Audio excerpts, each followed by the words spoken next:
Movie का hero Manu है, एक गरीब आदमी जो पैसा कमाने के लिए साधारण काम करता है। वह इतना गरीब है कि वह शादी काम करने से भी कतराते नहीं है। फिलहाल वो एक बीच पर रह रहा है क्योंकि उसको उसके किराए का पैसा देने में देर हो गई थी और उसका मकान मालिक उसको निकाल दिया। एक दिन जब वो सूरज में आराम कर रहा है, उसका पुराना क्लाइंट लामूच उसके पास आता है। उसने एक प्रस्ताव लाया है। मनु को एक सूटकेस उठाना है एक टीए से और उसे दूसरे आदमी को पहुंचाना है। पूरा प्रोसेस के दौरान उसको सूटकेस में देखना मना है क्योंकि उसमें कुछ बहुत जरूरी है और क्योंकि ये मिशन कॉन्फिडेंशियल है, उसको कार में ट्रांसपोर्ट करना होगा। ये साफ है कि काम गलत है, लेकिन मनु इतना पैसा की तलबगार है कि वो बिना कुछ पूछे मान जाता है।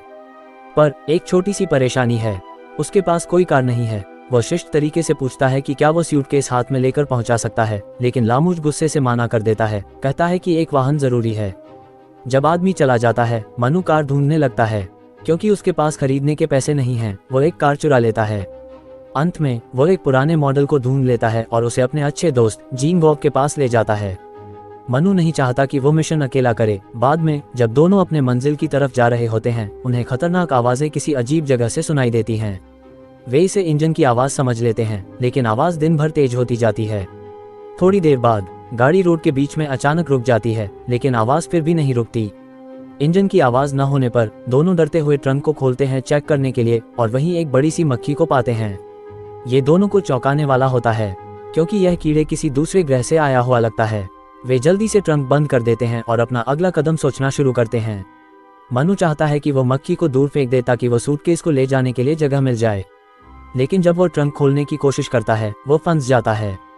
इससे वो परेशान हो जाता है क्योंकि लामूच ने उसे सूटकेस को ट्रंक में ही रखने को कहा है। जब वो समाधान ढूंढने में लगे होते हैं, जॉन बॉब्स को एक आइडिया आता है। उसने सुझाव दिया कि वो कीड़े को पालतू बना लें और उसे सिखाएं कि वो पैसे और खाना दूसरों से चुरा सके। ये उनको उनके निशाने से जो 500 यूरो मिलने वाले हैं से भी ज्यादा पैसा कमाएगा। मनु को यह आइडिया पसंद आता है तो वो तुरंत इसमें शामिल हो जाता है। दोनों अपना वर्तमान मिशन छोड़ देते हैं और मक्खी पर ध्यान लगाने का फैसला करते हैं, लेकिन पहले उन्हें एक जगह की जरूरत होती है रहने के लिए, क्योंकि कीड़ा सामने वालों के लिए नहीं दिख सकता। कुछ देर इधर उधर घूमने के बाद उन्हें एक पुरानी ट्रेलर नजर आता है। क्योंकि वे कहीं बीच में हैं, तो वह निर्णय करते हैं कि यह एक परफेक्ट जगह है मक्खी को ट्रेन करने के लिए। बस एक समस्या है कि एक बूढ़ा आदमी उसमें रहता है, लेकिन मनु के पास हर समस्या का हल होता है। उसने पहले उस आदमी से बातचीत शुरू की, फिर उसे पीछे से मारना। दोनों दोस्त फिर उसे एक बैरल से बंद कर ट्रेलर पर कब्जा कर लेते हैं। जब वे जगह के आसपास घूमते हैं तो उन्हें खाना, टूल्स और एक बंदूक भी मिल जाती है। मनु ने जिंदगी में कभी बंदूक नहीं चलाई, लेकिन फिर भी वो उसे अपने सुरक्षा के लिए रखता है। दोनों फिर टूल्स का उपयोग करते हैं कार के ट्रंक को खोलने के लिए। इसके बाद वो मक्खी को अंदर ले जाने का फैसला करते हैं और उसे डक्ट टेप से बंद कर लेते हैं ताकि वह न भागे। तभी वह बूढ़ा आदमी बताता है कि वह पास में छुपा हुआ 3000 यूरो है और वह उसे खुशी से दे देगा अगर उन दोनों उसे जाने दें। फ्री मनी बिना कुछ सोचे समझे उसकी बात पर राजी हो जाता है और वह उसे वहां तक पहुंचाने का सहारा देता है। इस बीच जॉन बॉब निर्णय करता है ट्रेलर में रहकर मक्खी का ध्यान रखना। रास्ते में मनी कार रोककर गन ढूंढने लगता है। इससे बूढ़े आदमी को भागने का काफी समय मिल जाता है। जब तक मनी को पता चलता है कि क्या हुआ है, तब तक बहुत देर हो चुकी होती है। वह घर लौटकर अपने दोस्त को दुख भरे मन से बताता है कि उसने पैसा नहीं मिला अपने गुस्से को। जॉन बॉब ने बचा हुआ पैसा से बिल्ली का खाना खरीद लिया है। उसने समझाया कि पहले मक्खी को खाना खिलाना होगा क्योंकि यह उनकी सिर्फ बचाव की आशा है। शाम तक जानवर सारा खाना खा जाता है, लेकिन वह अब भी भूखा है। दोस्त भी भूखे हैं क्योंकि उन्होंने 24 घंटे से कुछ नहीं खाया है। तो अगले सुबह ही उन्हें एक रिस्की प्लान सूझता है। पहले वाले गन का इस्तेमाल करके वह एक अनजान आदमी को धमकी देते हैं और उसे मजबूर करते हैं कि वह उनके लिए किराना सामान खरीदे। जब वे घर लौटते हैं, मनु तुरंत पकाना शुरू करता है जबकि जॉन बॉब मक्खी को ट्रेन करने लगता है। उसने उसका प्यार से डोमिनिक नाम दिया है, अपनी पुरानी गर्लफ्रेंड के नाम से। मक्खी तेजी से सीखने लगती है, लेकिन उससे समझने में कई दिन लगेंगे। जब दो दोस्त बातें करते हैं तब मनु भूल जाता है कि गैस स्टोव चालू है। इस वजह से किचन और फिर पूरा ट्रेलर आग लग जाता है। मनु केवल एक बर्तन में यखनी लेकर बच जाता है। अब दो दोस्त फिर से घर के बिना हो गए हैं, लेकिन कम से कम उनके मन में एक सपना है। वे शाम को यखनी के ठोके लेते हैं जबकि उसे मक्खी को भी खिलाना होता है। उस रात वे गाड़ी में सोने की कोशिश करते हैं, लेकिन मनियो को डोमिनिक के अजीब आवाजों की वजह से क्लियरली तकलीफ होती है। इसलिए वो बाहर निकल जाता है और खुले आसमान में सोता है। सुबह को उसने सुझाव दिया कि वह गाड़ी बेचकर किसी बेहतर गाड़ी खरीदे जिसमें वह आराम से सो सकते हैं। हालांकि जब वो गाड़ी में बैठकर चलने की कोशिश करते हैं तो वो स्टार्ट नहीं होती। मनियो फिर एक और हल निकालता है। वह एक पोनी साइकिल का इस्तेमाल करता है गाड़ी को डीलरशिप तक खींचने के लिए। रास्ते में उन्हें एक ग्रुप के लोग रोक देते हैं। एक लड़की जिसका नाम सेसिल है सोचती है कि मनु उसका स्कूल का दोस्त फ्रेड है। वह उसे समझाने की कोशिश करता है कि वह वही नहीं है, लेकिन वह इतनी खुश होती है उसे मिलकर कि वह ध्यान नहीं देती। फिर उसने दोनों को अपने फार्म हाउस पर बुलाया जहां वो छुट्टी मनाएंगे। ये मनु और जॉन बॉब के कानों में गाना है क्योंकि अब उन्हें एक सही जगह पर रुकने का मौका मिल सकता है।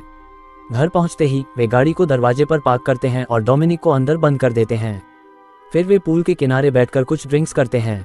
सिसिली के भाई सार्ज गुस्से में है कि उसने अनजानों को उनके घर बुलाया, लेकिन उस समय वह कुछ नहीं कहता। रात के समय सीसल उन्हें उनके कमरों में ले जाती है, कहते हुए कि वे यहाँ तकलीफ महसूस करते हैं। मॉन्टे इससे बहुत खुश होता है, लेकिन जॉन बॉब अपने जानवर मक्खी के लिए चिंता में हैं। बाद में सीसल अपने स्कूल की यूबुक लेकर आती है और मॉन्टे को इस फ्रेड की तस्वीर दिखाता है। उसकी हैरानी का कोई ठिकाना नहीं है, क्योंकि वे बिल्कुल एक जैसे दिखते हैं जैसे वे जुड़वा हैं। फिर दृश्य खाने में बदल जाता है और हमें सीसल की बहन एग्नेस से परिचय हो जाता है। उसकी एक अजीब सी स्थिति से गुजरना पड़ता है जो उसे बहुत ज़्यादा तेज़ आवाज़ में बात करने पर मजबूर करता है। ये लगता है कि वह हमेशा चिल्लाती रहती है। सीसल फिर यह बताती है कि एग्नेस को बचपन में सिर पर चोट लग गई थी और उस दिन से लेकर वह कभी भी सॉफ्ट आवाज़ में नहीं बोली। डिनर के बाद जीन बॉब चुपके से अपनी कार में जाता है, डोमिनिक को लाता है और उसे अपने कमरे में ले जाता है। फिर उस शुरू कर देता है उसके साथ खेलना और उसे ट्रेन करना।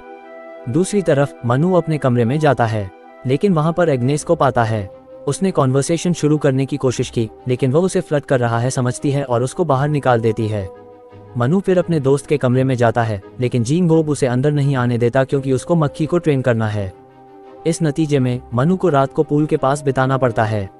अगले सुबह एग्नेस जीन बॉब के कमरे के बाहर उससे मिलता है, शक करते हुए कि वह कुछ छुपा रहा है। उसने कहा कि उसने पूरी रात बात करते हुए सुना, क्योंकि जीन बॉब मैसिव मक्खी के बारे में बताना नहीं चाहता, इसलिए उसने झूठ बोला कि यह उसका पेट कुत्ता है। यह अफसोस है कि यह एग्नेस को और भी ज्यादा गुस्सा दिलाता है क्योंकि घर में कुत्ते स्ट्रिक्टली अलाउड नहीं हैं।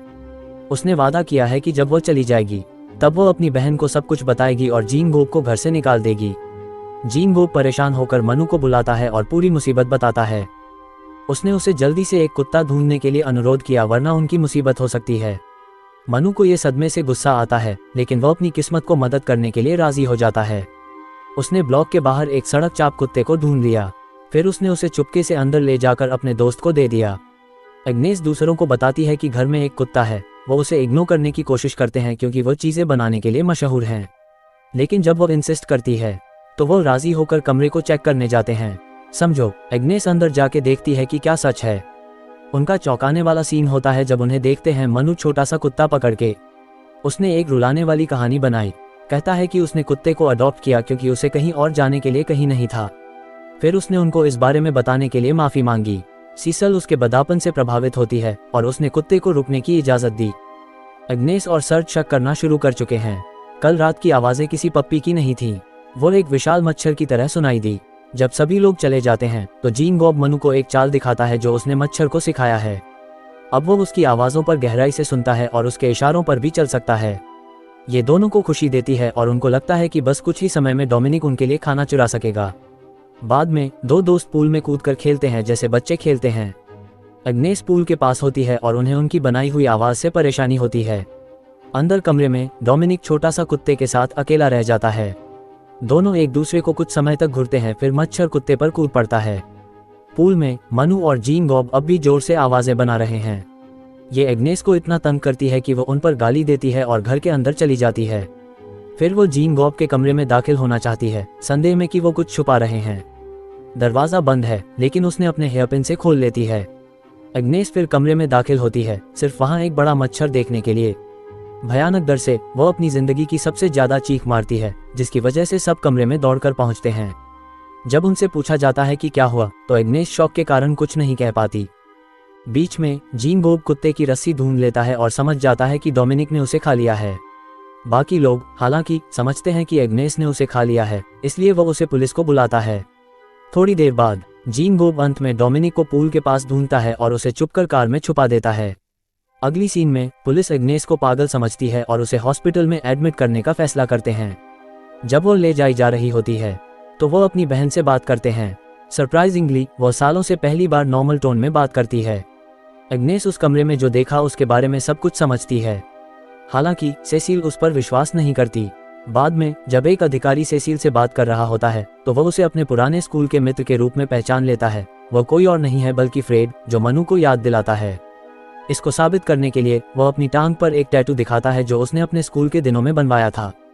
ये सेसिल को हैरान कर देता है और वह अंत में समझ जाती है कि दोनों लड़के नकली हैं।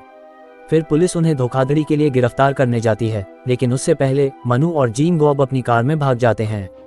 अब उनके पास कहीं जाने के लिए नहीं है और मच्छरों को खाने के पैसे भी नहीं हैं, इसलिए वे अपने पहले वाले मिशन को जारी रखते हैं।